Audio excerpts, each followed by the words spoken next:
Westfield Memorial Hospital provides high-quality health care to residents of Western New York, offering patients the most sophisticated medical advancements while keeping the ease and familiarity of a community hospital.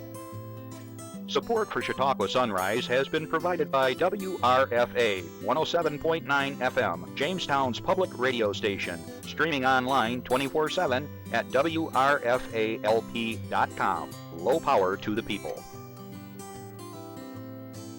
Chautauqua Sunrise is made possible by a grant from Fredonia Place, a continuing care retirement community providing dignity in a modern luxury environment. Meeders Restaurant, a family tradition for over 50 years in downtown Ripley, is a proud supporter of Chautauqua Sunrise. Meeders provides all-day dining, banquet services, and custom catering, specializing in pie. Funding for Chautauqua Sunrise is provided in part by the Chautauqua County Industrial Development Agency, with offices in Jamestown and Dunkirk, helping businesses to prosper throughout Chautauqua County. From supporting people with disabilities to enjoy great lives, to providing health care services that are available to anyone, the Resource Center has been improving our county for more than 60 years. Learn more about how the Resource Center makes a positive difference in people's lives.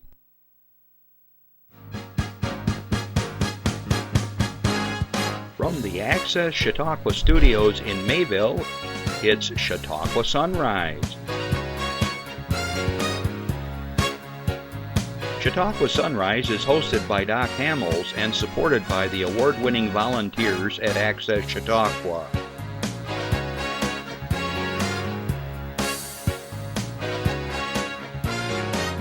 We are here to share local news, colorful interviews, and events of interest to everyone. Chautauqua Sunrise is broadcast live Saturday mornings each week from 9 to 10 a.m. Send events via email or call us live. Check us out on YouTube and Facebook. And now, from the Access Chautauqua Studios, it's Chautauqua Sunrise. Good morning, everyone. I'm Doc Hamels, and thanks for joining me here at Chautauqua Sunrise on Spectrum 1301. Why do I feel like something's missing here? I feel like there should be the flag or something. I feel like I'm awkward. I had to move over because the table was kind of weird. Well, anyways, I digress. Hope you're all doing well. It's another beautiful Saturday. Gosh, we're so lucky. And it's the last Saturday of summer, last weekend of summer. Woo! But it's been gorgeous, and the weather has been really phenomenal. I guess it's supposed to be up in the 80s today, and good sleeping weather. I don't know about you all. My wife loves to have the windows and the door in our bedroom wide open. I had to close it up a little bit last night. The dog and I, we get under the blankets, and it gets a little chilly. But anyways, I want to say good morning to everyone around the world, especially our friends over in the Ukraine. You know who you are. I know you watch the show every week, and I hope you're doing well. Looks like things are turning around in a positive manner over there, and we're thinking of you. Boy, last week, I don't know if you caught the show. If you didn't catch the show, get on YouTube and look up last week's show, and we had Abe Lincoln here. Really a terrific show. I've never had the opportunity to interview someone that was the President of the United States. And Abe was in full character and did a weekend over in Westfield where they had their Civil War reenactment and so forth. And he was quite the gentleman, and we had a really good time discussing things about history and the life of Lincoln. So really a special episode. Coming up today, we have some guests in-house, and we're going to be getting to them here shortly. Some interesting topics about things that go on in the workplace and supporting our employees and so forth. So I think you'll find that interesting. And then I have a good friend that she's going to talk to you about a special fundraiser coming up here shortly. We'll get to her in a minute. I want to say good afternoon to all my listeners on WRFA 107.9, low power to the people. Jason Sample and company over there. Thanks for listening in. Once again, I think you're going to enjoy today's show as always. And If you want to see the show, you can check us out on YouTube where we post our shows. You can go to our Facebook page to see it there. Just go to Chautauqua Sunrise and click on there, and there you go. Or we're glad that you're listening to us on the radio. And remember, they're doing their big fundraiser right now, and they're trying to raise some monies that support their operation over there as well. All right, in pure self-promotion, I always talk about my band, the Midnight Growlers, and we're going to be doing a car show next week over at Meeders restaurant area and by the school we're going to be there from 1 to 4, and there's going to be all kinds of vintage cars and really cool cars there, and that's going to be right there on the grounds in Ripley. Just go to the only red light in town, and there you are. Also, we're going to be playing October 1 for the walk on for Alzheimer's, and that's going to be up there in Point Gratiot Park under the big pavilion. So we are excited about getting out and playing for y'all. So check that out. All right, let me do some announcements, and then we're going to get to my first guest, who's patiently waiting for me to be quiet. All right, here we go here. I'll do the best I can on this because it's just a wee bit confusing. Jeff explained to me how this is supposed to go, so I'll do what I'm supposed to do. These are 2 mark your calendars, but if you're interested in, you gotta get your tickets now. All right, so this is for the Reg Linné. It says here, because of your support, the Reg Linné Center for the Arts is going to offer you exclusive early access to tickets for yesterday and today, okay, and all things equal. Now, you heard it here first, maybe. You have to use the word believe in the code, where you put in a code for this, and the word believe. That's it. So you get the special deal here. Yesterday and today is an interactive Beatles experience. You heard of them, I think. This is going to be held March 23. Now, why are we talking about it now? Because these tickets are going to go fast, and they're giving you the opportunity to get in early. It's going to be Thursday, March 23, again, from 7 p.m. and 8:30 p.m., 2 showings at the Reg Linné at 116 East 3rd Street, Jamestown, New York. Pre-sale only through September 18th, so hurry and get your tickets. What is today? Today's what? The 17th. So those of you who are watching today and tomorrow, get on it. Again, the word believe. So what are you going to see? Yesterday and today is the Interactive Beatles Experience, is the nation's most innovative and unique show utilizing the works of the Beatles. Through request and memories, Yesterday and Today tells the audience's story using the Beatles catalog. The band, anchored by brothers Billy, Matthew, and Ryan McGuigan, perform as themselves and leave the song choices completely up to you. I'm lost. I don't know how this works. The set list is created as the show happens, based upon the songs chosen by you, the audience. Oh, maybe you have some kind of a way to enter some information. I don't know.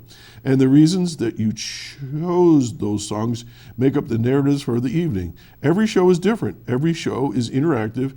And Yesterday and Today, the interactive Beatles experience proves that the Beatles' music truly is the soundtrack to all of our lives.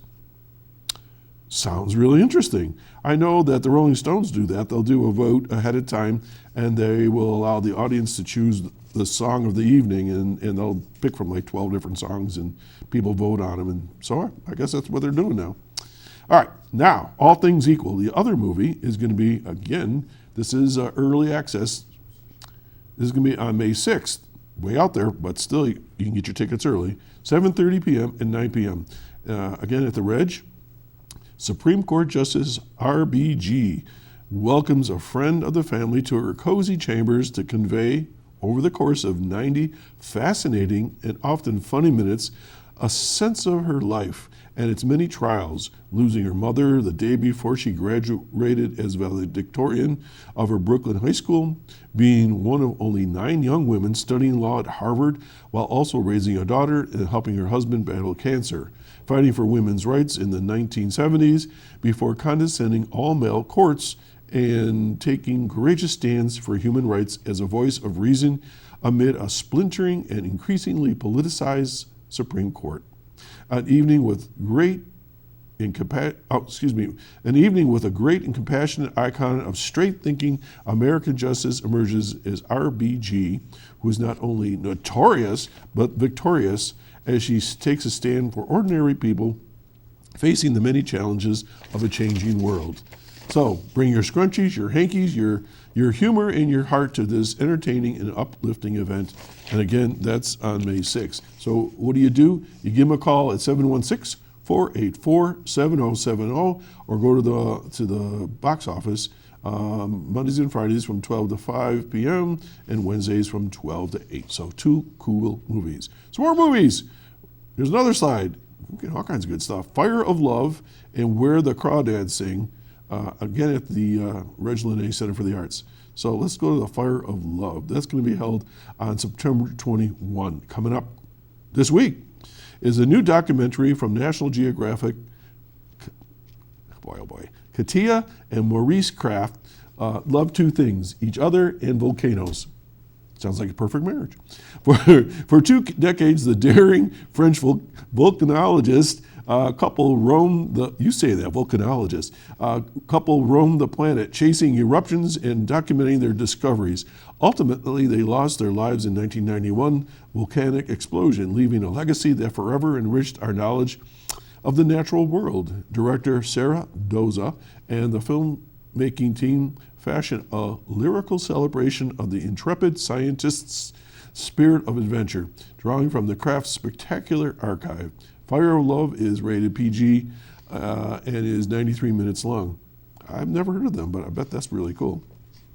This next one I've seen some clips on TV, Where the Crawdads Sing. It's going to be held September 24th, 8 p.m. Tells the story of Kaya, an abandoned girl who raised herself to adulthood in the dangerous marshlands of North Carolina. For years, rumors of the Marsh Girl haunted Barkley Cove, isolating the sharp and resilient Kaya from her community. Drawn to 2 young men from town, Kaya opens herself to a new and startling world. But when one of them is found dead, she is immediately cast by the community as the main suspect. Isn't it the way it always goes? The wild girl from the woods, she's always the suspect. Where the Crawdads Sing is rated PG-13. It's 125 minutes long. Sounds like a good one. Also coming up, the Rocky Horror Picture Show. I have never seen that. I don't know. I got to figure this out sometime. October 28th at 10 p.m. I hear it's a real interesting cult movie.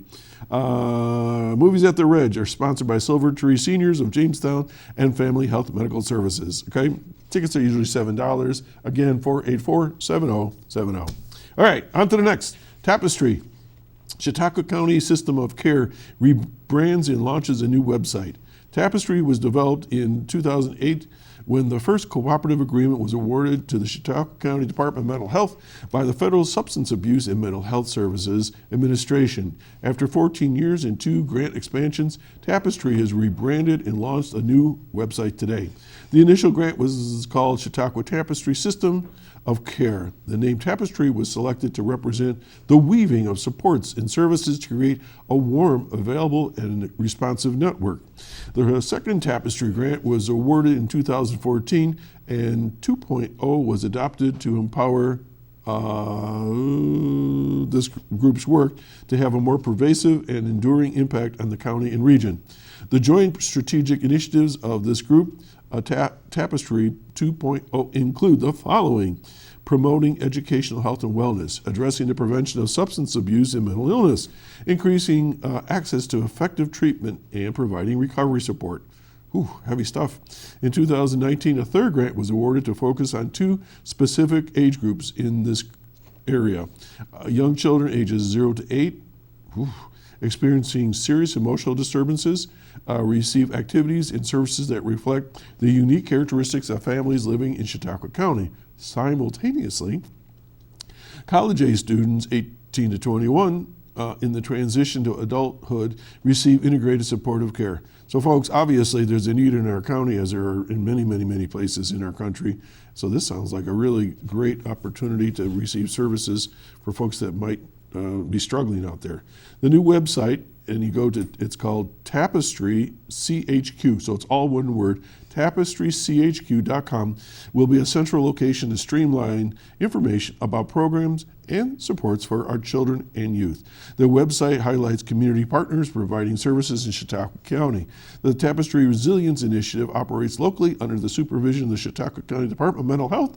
To learn more about Chautauqua County Department of Mental Hygiene,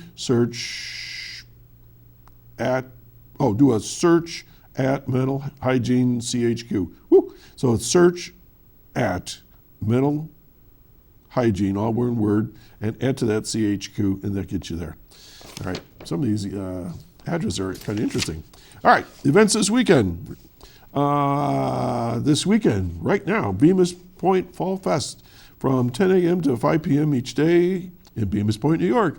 Enjoy a weekend of fall fun with street market full of vendors, specials, and discounts at local restaurants and stores, a petting zoo, open houses, live music, and a whole lot more. I've been saying this every week. It's a great place to live here in Chautauqua County. There's always something to do. September 16th through the 18th as well, the Festival of Grapes. They're picking grapes right now at the Village Park, Route 20 in Silver Creek. The 3-day event celebrates the annual grape harvest. The festival runs from noon on Friday, which was yesterday, through Sunday. It will be, it will feature live music, food vendors, arts and crafts, grape products, a wine and beer tent, and they had grape stomping yesterday, and let's see, on Sunday there will be a Festival of Grape Parade at 1 p.m. If you're interested and want to know more information, give them a call at 785-8033. And to go along with that, as a reminder, they are picking grapes right now. So please, if you're new to the area or you've been here forever, be mindful that you're going to see pickers and trucks and tractors zooming in and out of the grape vineyards in this area. And just be mindful, be careful, and give them a little patience that they might need.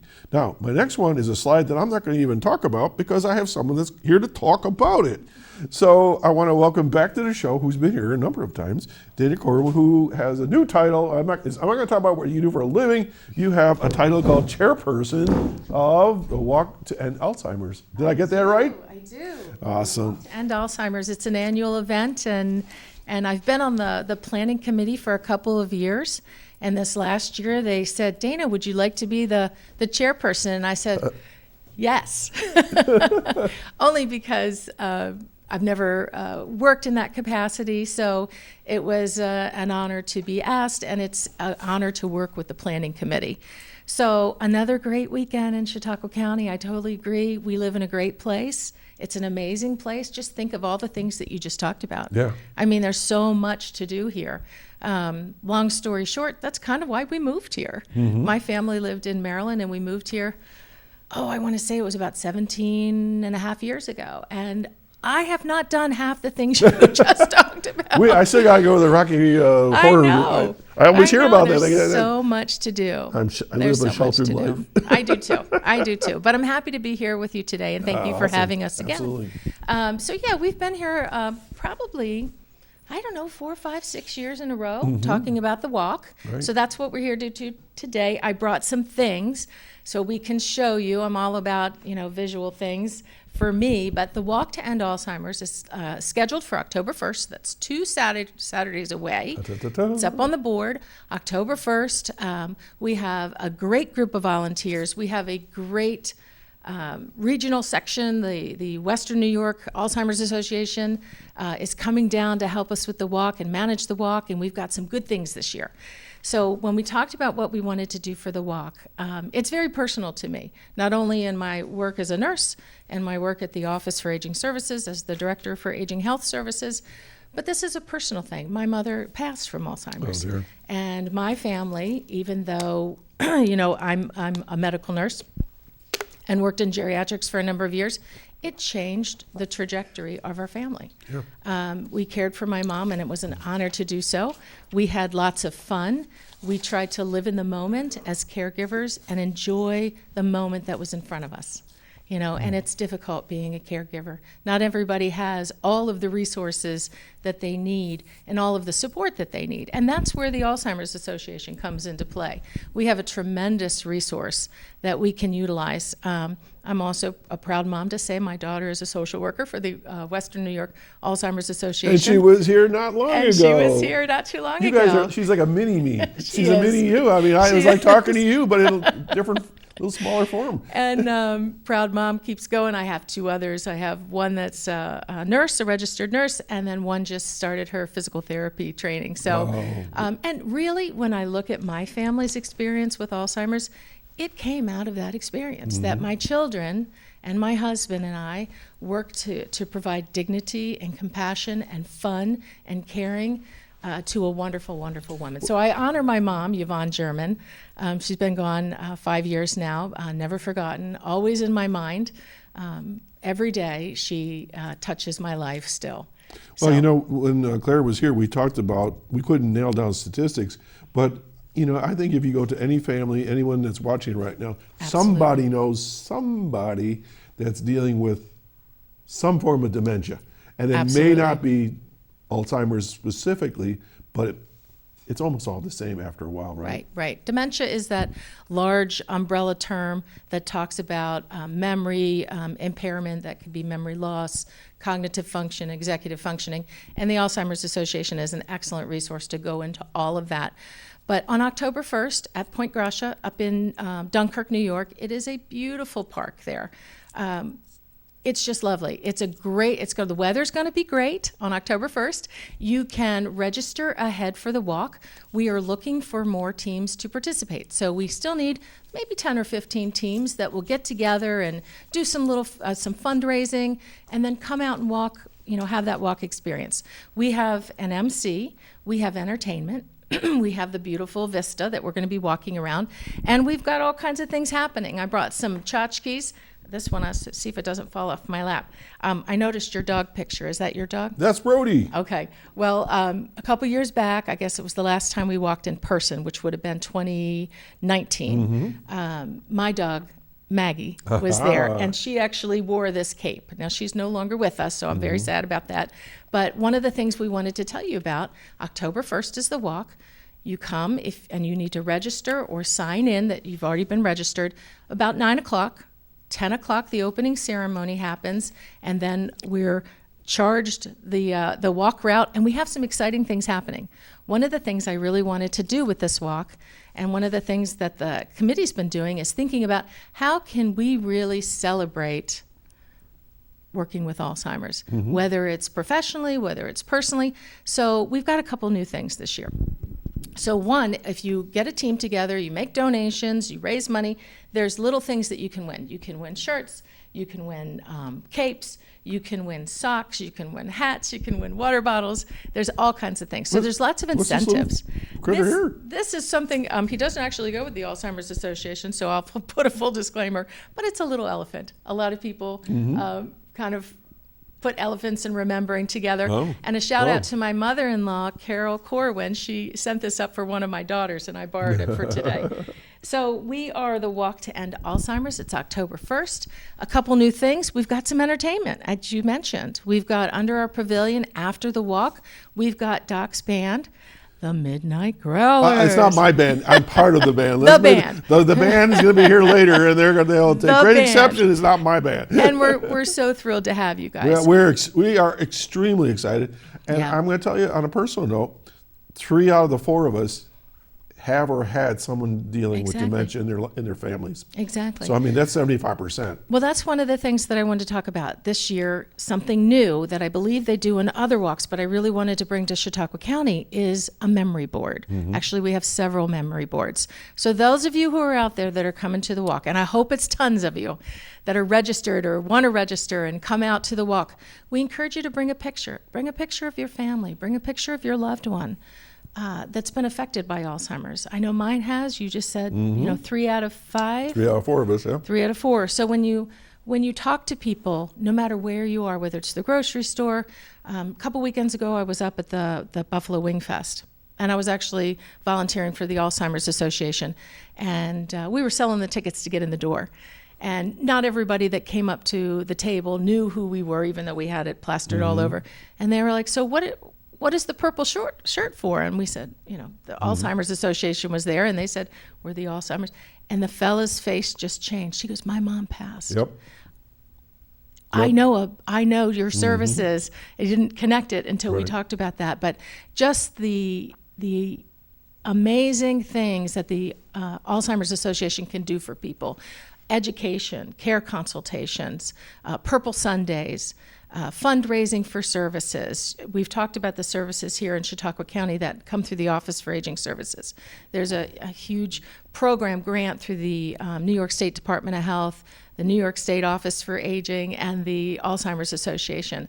So the most important thing to know is we've got a walk. It's October 1st. Come out about 9 o'clock-ish. Make sure you're registered. There's plenty to do there. One of the things, speaking of dogs and your dog, is that Purina is one of the sponsors. I saw that, yeah. And they have a pup tent. So in years past, they've been super generous, and they usually have dog treats and cat treats. I haven't seen any cats out, but it is okay to bring your dogs. Okay. And there's going to be water and treats for the animals there. So we're trying to pull in a few different things. So we've got the pup tent, we've got the memory board, and we really hope that people will come out and bring a picture. I know I'm going to bring a picture because we want to celebrate the people that we've lost. We want to celebrate the people that are caregivers of the people that are here. And we want to celebrate the agencies and the people that are taking care of our folks here in Chautauqua County. It is such an emotional piece. I talk to nursing assistants and home health aides and nurses and families and communities and businesses that are really touched. As you said, it's really, I'm looking at the statistics that Claire gave me. 1 in 5 people are living with Alzheimer's or dementia over the age of 65, 1 in 3 over 85. Okay. So the statistics are big. There's lots of education, but we'd like you to come out to the walk on October 1st. We have a 2.2-mile walk. It's nice and flat and easy. And some of the things we've done is we've reached out to all the school systems. We've sent them packets because we're going to have the Justice League there. Okay. And what's the Sounds Justice like League? It's all the people dressed up as the superheroes. Okay. So we've got superheroes. We've got a clown. October 1, come out for October the 1. walk. Dana, Corwin, thanks Please as do. always for coming out here. We'll be there. Excellent. Rain or shine. We'll look for We'll be there. no rain, just shine. All right. But we'll be there, rain all or right. shine. Take Thank care. you so much. Thanks for coming by. Have a great All show. right, you too. All right, folks, we're going to take a little breather, and we'll be right back with my guest who's been patiently waiting, as always. He's not a very patient guy, but he's doing pretty good right now. So we'll be back in a little bit. This is for you. My mother was always very familiar with her neighborhood, but one day she stopped at the stop sign for much longer than usual. And she didn't know whether she should go forward or turn, and she wasn't even really sure where she was at. It was very unsettling for her. I felt so much better after my son told me, "Mom, I don't want you to worry or be afraid. I'll be there for you, and we'll figure it out."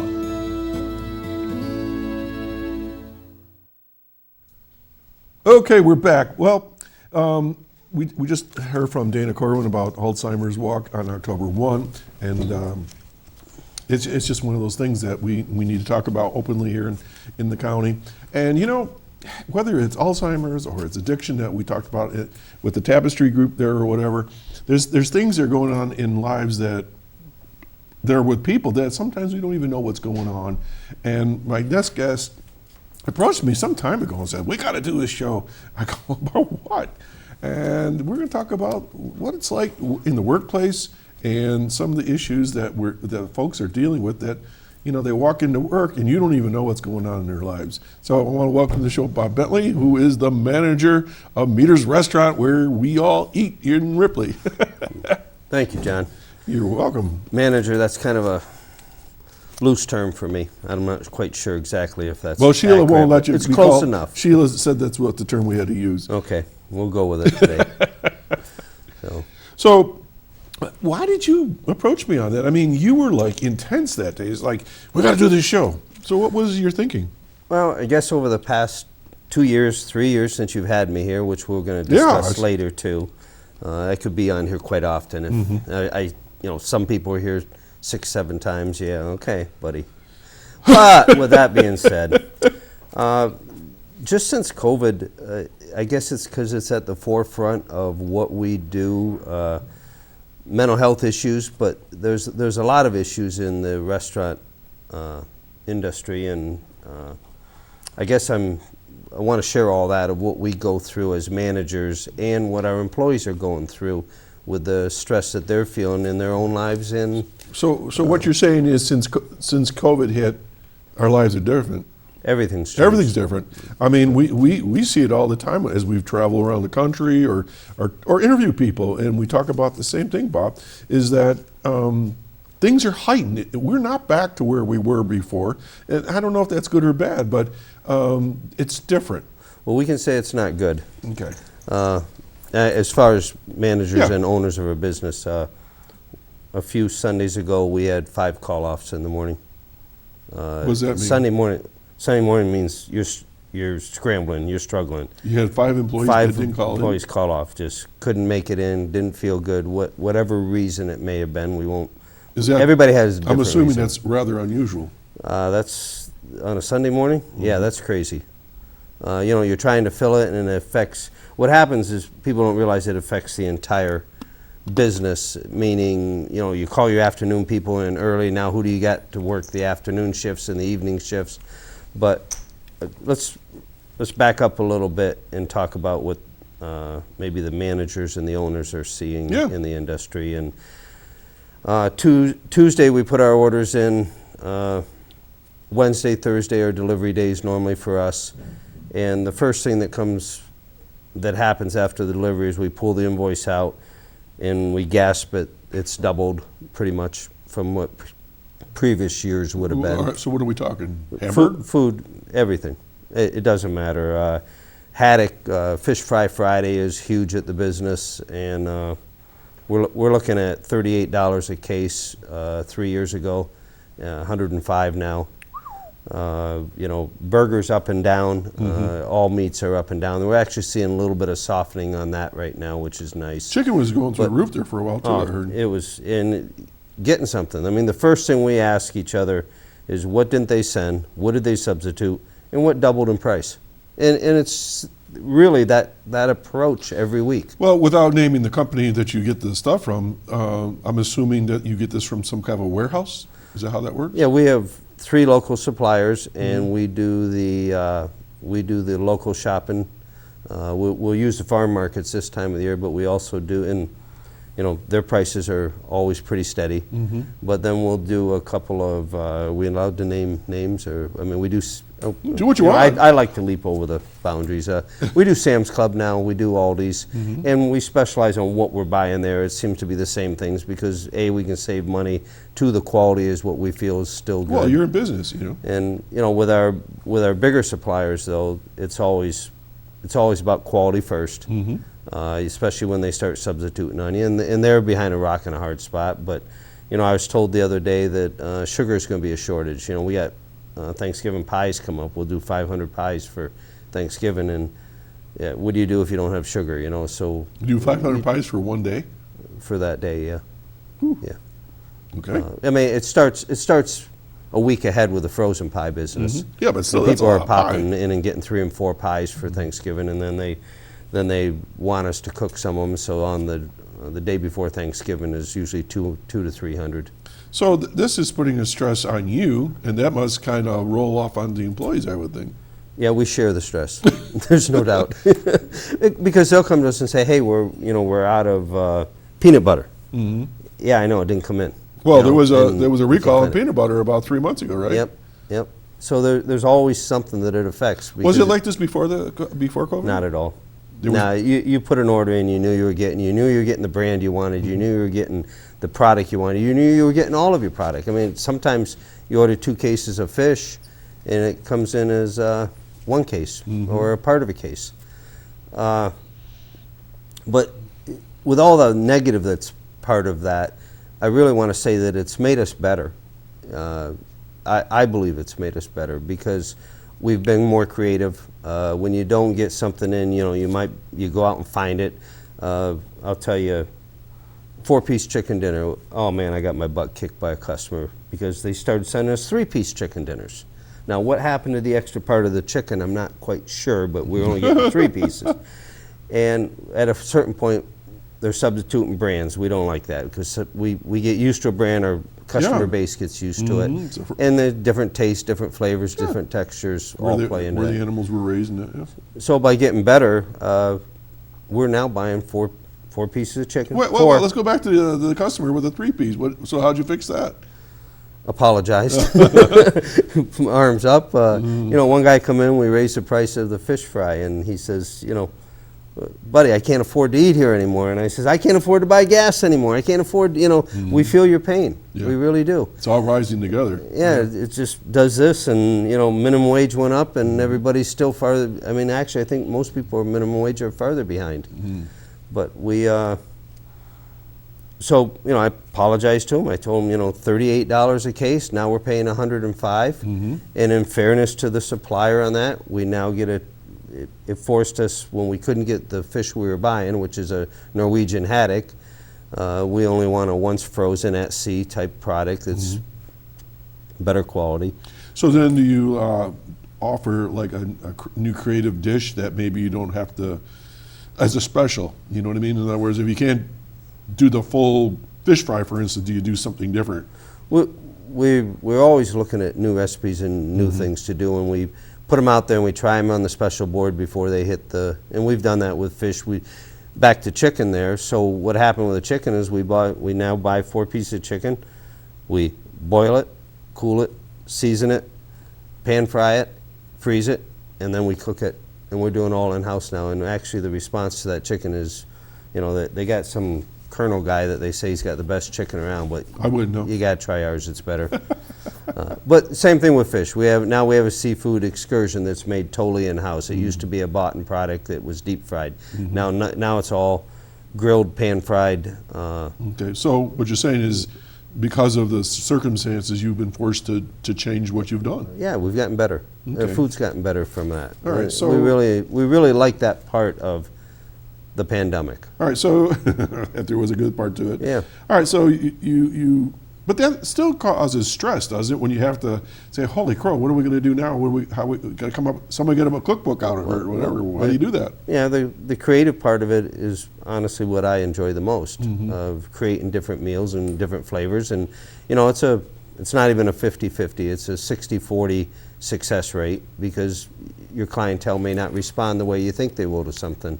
So that doesn't make the cut, in other words, at a certain point. So but you know, our employees are feeling our stress because they go to the shelf and there's no sugar packets. You know, the other day they brought in different creamers. Now they come in an enclosed stick. They call them cream sticks. And I'm looking at the invoice. I've never heard of Hey, that what's a cream stick, you guys? Anyone know what a cream stick is? And it's like, oh yeah, it's these things. You know, they're substituting that So stuff. when you say that 5 people called in, I'm assuming that this was for 5 different reasons. Absolutely. Yeah. But still, in the times we're in right now, stress takes its toll on people's health. Yeah, it's not even just workplace. And sometimes we make the mistake of assuming on a call-in or somebody's having a bad day and they didn't bring their A game is what we call it. You're thinking, okay, what did we do? What's wrong? What's wrong with the work environment? There's nothing to do with the work There's environment. nothing to do with you. It's grandma and grandpa, it's mom and dad at home. And it's sort of what I was saying when I first introduced this segment, is that when people show up for work, you don't know what they're bringing in that day, right? You do not know, and that's a great way of describing it because every day, I keep saying I'd like one day that nobody came off, nobody called off, everybody brought their A game. Just give me one day, and it would be a different world. And it doesn't happen, John. Yeah. It just doesn't happen that way. We get really close to our employees. They're all family at a certain point, and it doesn't matter where you come from, what background you brought. You become family at Meeders, and their pain we share, they share our pain. They know when we're stressed, they know what's going on in our lives. We know pretty much a lot about their lives eventually, and it's tough out there right now, and I think every business is feeling this. Okay, so we've been talking about the business side of it, but when you approached me, we wanted to talk about the employees side of Yeah. it. So let's go there. Again, being close to our employees, they become family, they become part of our lives. We share their pain. We get involved in their lives whether we want to or not, because when they call off, it's okay, you sit down and you talk with them, and then they start spilling some pretty tragic stories sometimes. Childhood stories, which we'll eventually get to the PTSD thing today, I hope, but I talk to other businesses, they say it's the same. We say the restaurant business is full of addictions. There's alcohol and there's drug, and as a complete business across the country, it's notorious. Why? I think stress. I think long hours. When I had the construction company, we used to call beer poor man's painkiller. You don't go to the doctor, you don't get treated, and that is another problem, that people are self-medicating with drugs and alcohol, and it's very relevant in the restaurant industry. Well, I know, as you know, I used to supervise culinary arts program with BOCES, and we have gotten some good people from that program. Thank you. I'm glad to hear and that. We just hired this week. I'm glad to hear that. And I would talk with the instructors, because they were always very intense. And I'd say, what's with this intensity? And they said, these kids got to get used to that. They got to get used to the pressure. They got to get used to, not necessarily them, the instructor, but when they're in the real world, that chef is spewing and yelling and where's this and where's that and why isn't this being served on time and all that sort of thing. So I never realized that the restaurant business was such a high stress business. There are peak periods that you have that stress. We try not to yell. We don't allow any type of bullying from the grill cooks to the servers type thing. It's difficult because people react differently to that moment of stress. But yeah, it can be intense. People sitting out front waiting for their food have no idea that there's 15 tickets hanging, maybe there's 20 tickets hanging, maybe one ticket has 12 people on it, and you didn't have a reservation, you're not geared for it. And every one of your customers is kind and gentle and understanding, right? Not everyone, but we do well. And I think since COVID, people are more understanding about that. That's good, because I've seen some people that will just get up and walk out. Yeah, Not your restaurant, but other places. No, that happens with us. I mean, we can get an hour turnaround on breakfast on a weekend, and it's brutal. Not all the time, not often, but it does happen. If you walk into a restaurant and the place is full and you see your server scrambling, everybody respects that. But at a certain point, they might have had church to go to that afternoon. They might have had an appointment with somebody else. And, it's not going to work. We don't like walkouts, but it happens in business. All right, so you said your business is like a lot of what I would consider you a mom and pop shop, right? A mom and pop business. We certainly hope to earn that title. And but is it always? I'm not mom, I'm pop. Yeah, I know that. Okay. And, well, in today's world, you gotta. Yeah, I know. All right. So with a mom and pop, you get really close to your employees, but is that a good thing? We always said in my business, you can be friendly, but don't be a friend. Want to know something? Go for it. Where we are, yeah, it's a good thing. All right. Our employees need that. Why? Because they're not getting it where they should be getting it from. Okay. Parents, grandparents, environment, friends come and go. Yeah, they need the security. I tell everybody, Meeders is your safe place. Come here, employee-wise. Come here. We're your safe place. Nobody's going to kick the crap out of you. No one's going to abuse you. Come here and settle in and enjoy what you're doing because you're safe from the stress and the emotion. Now, there's a different type of stress, obviously. Right. But you don't have that personal side All of it. right, so last I knew, you didn't have a real deep experience or background in mental health and counseling, although you and I have counseled each other over the years. But that's a funny line to walk with your employees. So what do you do about that? Well, I was once called an armchair psychiatrist by a mutual friend of ours. Oh, well, Yeah. let's not go there either. We're not going there. We got a lot of places we Yeah, I can't know, we go can't on talk this show. about that. But a lot of it is self-taught. And, you know, at a certain point when you're self-taught, you realize that you are an amateur. Mm-hmm. And I had a really good friend who dealt with addictions as a counselor. Mm-hmm. And she called me up one day about a certain person that we're very close to that works at the restaurant. And she says, Bob, and she was very blunt, and we're not going to get that blunt because of where we're at again. Thank you. We've got rules. Thank you. know, Yes, I beep, do. beep, beep. I don't want the Right, beep no, thing no, going no. on. It can't go on. We're live, right? Anyway, so don't she push called it. up and she used a couple adjectives that were real blunt, and she says, "You're making a mess of this." Mm-hmm. She says, "You can't do what you think you're doing. You're not any good at it." And you know something? Yeah. That was a deep, dark moment. And I looked at her and I says, "Thank you, Jennifer. You are right." You know, eventually. So you were playing. Eventually we had You were it. playing psychiatrist. Oh, when you I was shouldn't have been. armchair. Yeah, I was really good at it. Put my Well, that's feet what I'm up, saying. you Is know, that people? I see a lot of good intentions go bad. So There are professionals out there that are extremely good at what they do, and they can help. yep. And I'll tell anybody, don't shy away from it. Don't run from it. You can help, but don't think you're the answer. But you got to know You're where, not the what your answer. role is in that, right? Yeah, and what your goal really is to comfort. It's to get them to a place that they're safe. Then get the professionals involved. We have called Chautauqua County Crisis Team, and within 1 hour, they have been at the restaurant to work with an employee. And that's when I realized the moment that it was like, okay, you did all you can do, now get the professionals All right, in. hang on. People that are watching the show right now, listening, we're talking about the restaurant business, right? And you're calling in a county crisis team. We care about our employees. Do other restaurants do this? I certainly hope when they see the need, they do. Okay. And the Chautauqua County Crisis Team is there. They're the people to call at that moment when you think you need something right then. And they will guide this person, whether it has to do with family issues, child care, abuse, addictions, mental health, suicide. They're there, and they have the ability of getting there quickly. Their counselors are fantastic. We actually brought them in and did a full employee meeting one evening. You know, we made pizza, we made wings, we fed all of our employees. It was open to other businesses. We had a few come in.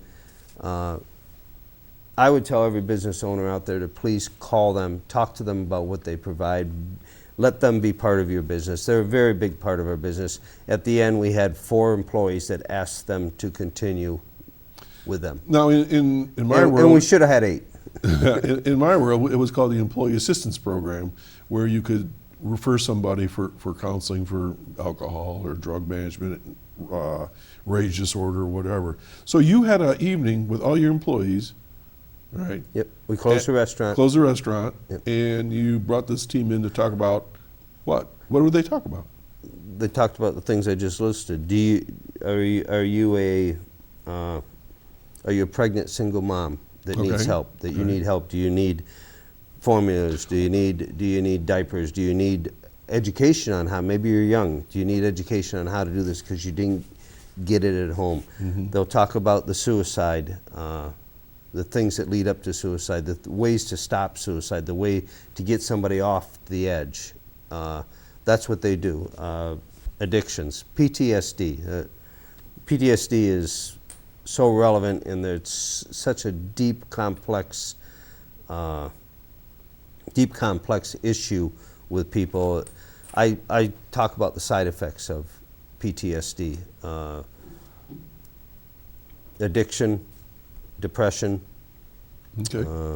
That would be All alcohol. right, and so drug use. they kind of spread out the smorgasbord of services and conditions that an employee could find themselves in. Abuse, parental abuse, child abuse, all of those issues. How to help you, how to stop it, how to report it, how to get some help for the people that need it. This isn't just about the employee, because when our employees were like, why are we doing this? It was like, because you know somebody you can help with it. Yeah. And I guarantee you, everybody listening knows one person, at least, that they could say, hey, you know what? Maybe Chautauqua County Crisis Team could just sit with them and talk to them about where their life is.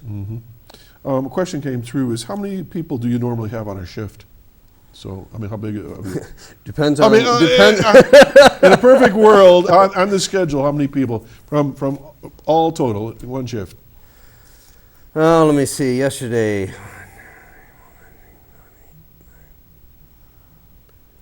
12. 12 people a shift. Yeah. That's a lot of people. Yeah, it's a lot of people to start Two replacing. shifts, 3 shifts. We run 2 shifts a day. So Shift 24 changes at 2 o'clock. So 24 different employees could come walking in with different We have scenarios. 40 employees. But I mean, at any given day, 24 people could come through if you have 12 per shift. Are you trying to curse me, or what are you No, doing? no, here? no. What I'm I don't know where you're going. No, I'm saying is that there's 24 individual personalities that work in a given day that could be coming in with any one of these situations. Yeah, well, don't forget the owner's personality. That's the tough one. Yeah. We got a phone call. Want to take a phone call? I don't know who it is. I don't know what they're going to say. Yeah, go for it. Good morning, caller. Good morning, Doc, and good morning, Bob. Hi. Meeders is one of my favorite restaurants, and I really love meatloaf there. Yeah, you know, Meatloaf's went crazy lately. With all the price things and what we've done, we adjust prices almost weekly anymore, but Meatloaf's a big seller right now. Thank you. It's always delicious. It has been for years. Years and years.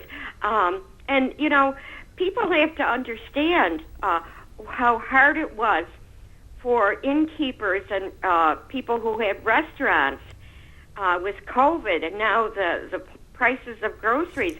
Some businesses were closed permanently because of COVID. Yeah, you guys survived. You know, I tell people I would take a year of COVID before I'd opt to what we've been through in the last year.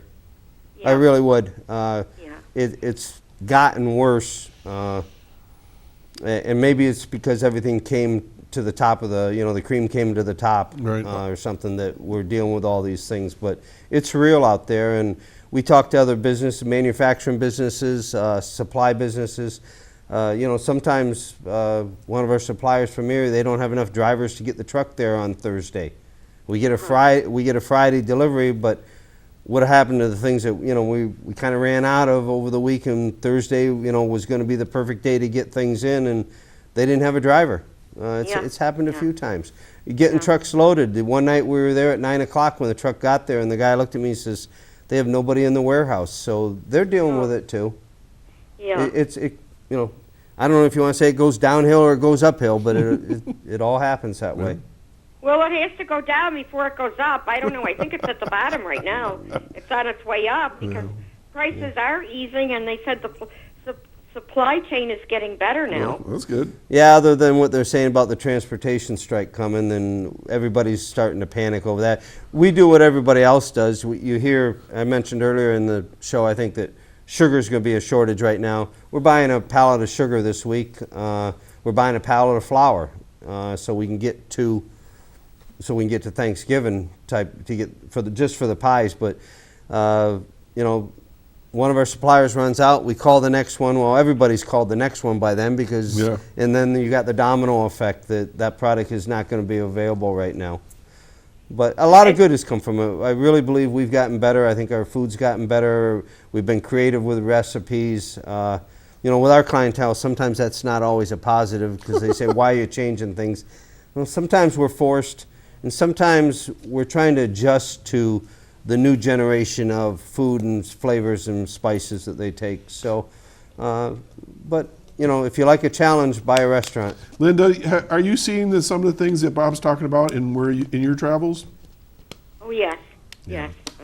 Linda, what do you do? I don't understand why it's so hard to get Purina dry dog food when the factory is right in Dunkirk. Absolutely. I have to get other things for my dog. Same thing. Well, wait a minute, Linda. The Alzheimer's lady said you can go to the walk and Purina's sponsoring it. You can get some treats from them there.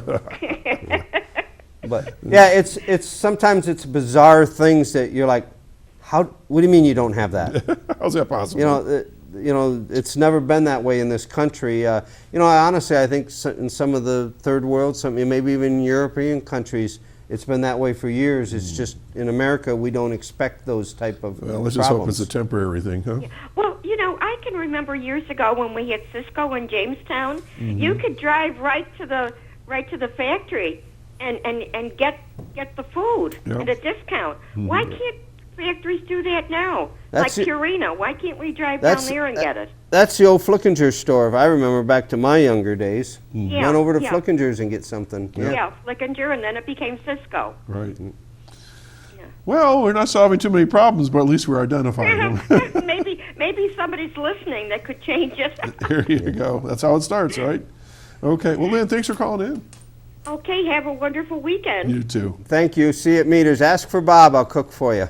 Okay, thank you. I'll look forward to it.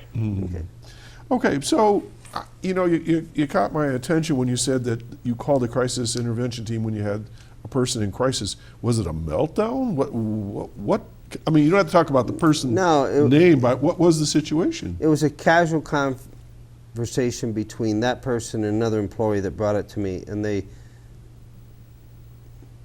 said that they were considering suicide in their life. Okay. So that's a tough situation to deal with. In my opinion, that person has a fantastic life. They're a fantastic person. I'm keeping this very neutral, I'm hoping. And it was like, oh my God, what the hell do we do? We've got to do something. Right. It was too easy bizarre. not to, right? It was not where we come from. No, but I mean, in the world, it's too easy to walk by and you don't say that's not ignore my it, problem. especially with the personality that was playing into it. And it was like, where do we go? What do we do? And it was a tough moment because we really felt it was real. It was real to us. Yeah. Person's doing great, fantastic That's what I was individual. going to ask. What's the rest of the story? They did a great job, and we walk away from that moment, but we leave them alone after that once we have the counseling and everything there for them, and I believe that it's still going on, and that individual is a fantastic employee. Excellent. So, but we have the same thing in addiction. I don't know if that means we're running out of time. That means we have 2.5 minutes left. Yeah. Okay, PTSD. Yeah. What is PTSD? It's so much more brutal than what people believe or know. When you live it, when you see it firsthand, it is debilitating. I will tell everybody that if somebody has PTSD, post-traumatic syndrome, stress disorder. Yeah. Don't leave them. Don't walk away from them. They need you in their lives. Okay, well, if you have cancer, I'm going to jump up on my soapbox. All right, go for it. If you have cancer, there's 100 fundraisers around town. People pour into your life, which it should be that way. If you have PTSD, if you have mental health, if you have addiction, alcohol, drug, I don't care if it's marijuana to heroin, cocaine. People walk away from you when you've been identified. They won't walk away from you until you're identified. Right. When you're identified with these things, and it isn't just our military who we support completely. That's where I was going to go with it. Nope. Anybody can have this. No, it comes from a traumatic moment in your life. It can be buried in the back of your mind, and when it comes out, it's debilitating. Yeah. Yeah. I call the side effects depression, alcohol use, drug use. That's where they turn because people walk away from them. The whole world will walk away from you if you have PTSD. And it's a sad moment, this country. And it's getting better. People are starting to understand that it can be everywhere. It can be a childhood problem for that an employee had, a young lady had, anybody had. It can be something that happened as an adult. It can be military based. Right. But it's real. And it's as debilitating as cancer, as Alzheimer's, all of those things. It reaches that level. It's kind of invisible, isn't it? Yeah. We're down to about a half a minute. So let's summarize today. No, I got 40 seconds, 39, 30. Keep going. Summarize what you want to tell people about the workplace and what you feel strongly about. Understand that pricing is out of our control. We made more money before COVID than we are now. We're struggling. Every restaurant is struggling. When prices increase, you can't increase your price fast enough. You got your minimum wage, you got your benefits, you got all those things that play into it. Understand that that's out of our control. And employees? But I do not use this because it's overused, but understand that being kind and understanding when you're sitting there and your food's taking a little longer, that cook is stressed. That cook might might have a problem, something might have happened at home and they can't leave it at home. Your server might be. Understand that everybody's going through something. Everybody's going through something. Right. Front of house, back of house. Your dishwasher, they're going through something too. I don't know. Folks, that was very enlightening. I hope you saw what I saw, that there's a lot going on behind that dish that comes out to you on a Friday night or Thursday afternoon. Bob Bentley's been my guest today. Thanks for sharing it. I know that was difficult at moments. Be kind. I think that's the word when you're out there with people that are serving you, okay? And make sure you're a good tipper. We're going to do this all again next week. We got another special show in store for you that I think you're going to enjoy. Be safe. Have a great weekend. Enjoy all the good things here in Chautauqua County. Doc Hamels, see you next time. Bye-bye.